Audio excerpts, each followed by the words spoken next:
Our visit has me, though, reminiscing a bit about some people who were very important to forestry and the greater good at different points in time.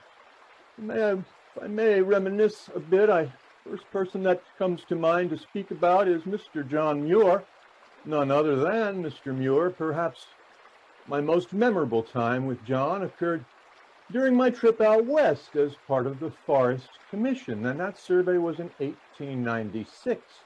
Well, when Harry Graves and I finally met up with the rest of the commission, it was to my great delight that John Muir himself was with them, you see. And he made the long journeys out west very short with talk that was, well, worth crossing the continent to hear, I can tell you. I took him at once as a friend. It amazed me to learn that he never, Mr. Baker never, carried even a fish hook with him on his solitary explorations. He said fishing wasted too much time. Well, that might have been our first disagreement, but sadly not our last.